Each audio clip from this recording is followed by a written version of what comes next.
Assalamualaikum and a very good day to all the audience. This is Teacher Farhan and I will be presenting about sensory registration. Before we proceed to sensory registration, we must firstly understand about sensory system. There is 7 sensory system that we can see here. The first one is visual, which gives the sense of sight. Auditory, which gives the sense of hearing. Olfactory, which gives the sense of smell. Gustatory, which gives the sense of taste. Tactile, which gives the sense of touch. Vestibular, which gives the sense of balance. And the last one is proprioception, which gives the sensation from body, muscles, and joints. So, what is sensory registration? Sensory registration is the process which a person responds or attend to sensory input in their environment. So, every time you see, every time you touch, and every time you smell, there is a sensory response being registered to your brain.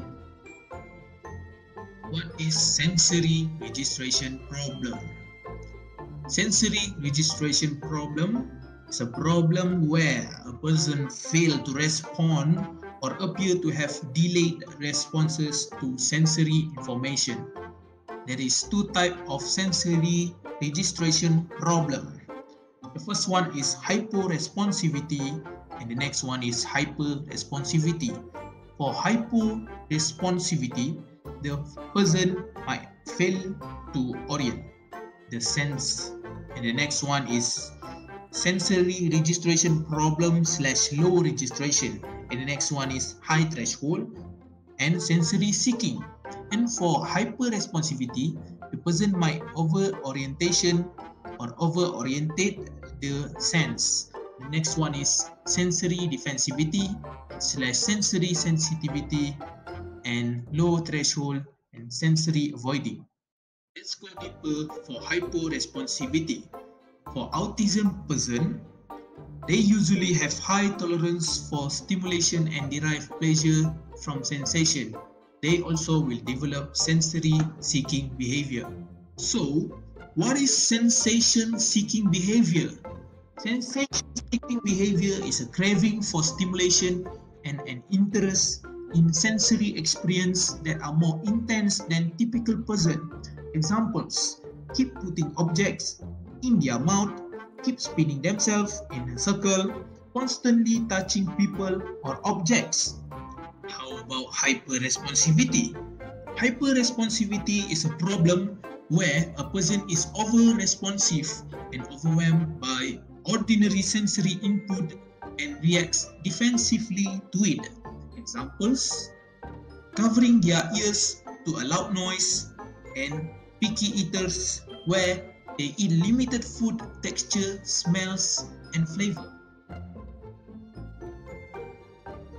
The first examples for hyperresponsivity is tactile defensiveness. Tactile defensiveness is the tendency to overreact to ordinary touch sensation. Example: sensitive to light touch, certain textures such as cloth, grass, or sand against bare skin. The second example is gravitational insecurity. Gravitational insecurity is over-responsiveness to vestibular sensations.